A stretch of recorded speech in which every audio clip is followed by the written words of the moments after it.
Hello, good morning. Welcome to Business. My name is Darryl Kwao. 4 out of 16 firms have been shortlisted to bid for the construction of the Ghana-Burkina Faso Railway Interconnection project.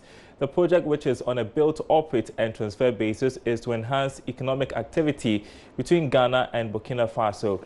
According to the Minister for Railways Development, Joe Gate, the Public Procurement Authority has given approval for the ministry to engage the investors. The terms of the reference for the Joint Evaluation Committee is as follows. Conduct a detailed evaluation of the request for qualification documents received from the 4 firms. Make appropriate recommendations for the pre-qualification of the firms based on the minimum qualification requirements specified in the request for qualification. Submit an evaluation report within 2 days, ending 8th May 2019. Upon submission of the evaluation report by the Joint Evaluation Committee, the necessary approvals will be sought, and the next stage of the procurement process, that is the request for proposal stage, will be launched. At this stage, detailed technical and financial proposals will be requested from the pre-qualified bidders for further evaluation. The most technically and financially competitive bid will then be selected as the preferred bidder, going for pre-contract negotiations. The Asante Kane Otumfuo II says the country's performance post-HIPIC gives assurance that Ghana can break the jinx of dependency and donor support. The Asante was speaking to investors at the World Meets in Ghana Investment Forum held in Kumasi to celebrate his ascension to the golden stool. It is only a decade and a half since we surrendered to the seeming indignity of a heavily indebted poor country. Might we be on the brink of an economic miracle to find suddenly weaned from aid and so-called donor support in a Ghana beyond aid? There must be many well-meaning Ghanaians who worry whether we may not be biting more than we can chew.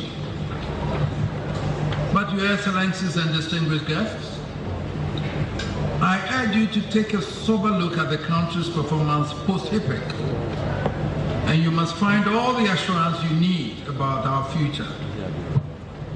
Ghana went from HIPIC to the status of a middle-income country in less than a decade.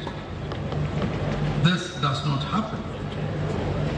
The economy may not have performed to the optimum of expectations since then, but even with all the shifts and turns on the political landscape, it has remained relatively resilient.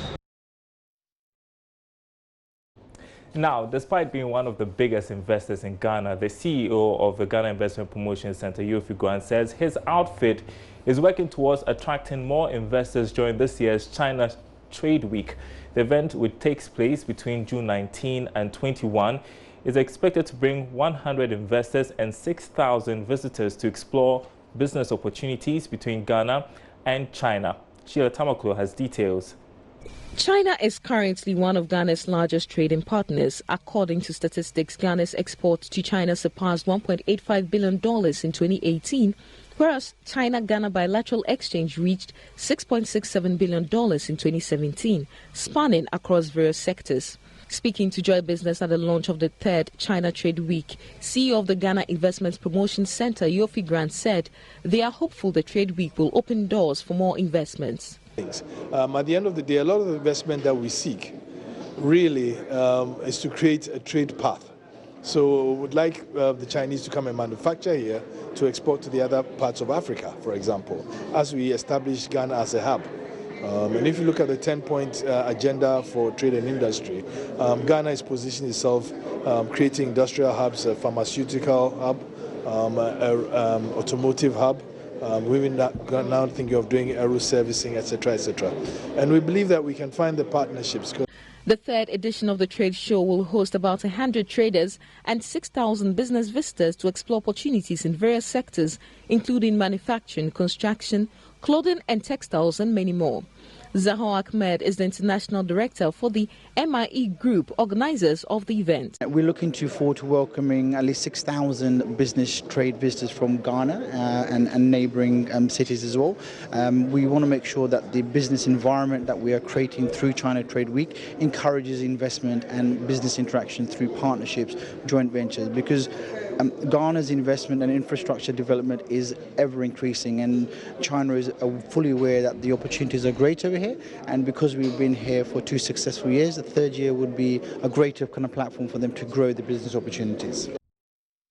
And that's all in business. It's back to you, Bernice. Thank you very much, Daryl. Coming up in sports, we ask, is the English Premier League title race over after Man City's win last night? And we preview the UEFA Champions League semi-final action tonight between Barcelona and Liverpool. George Addo Jr. joins me after this.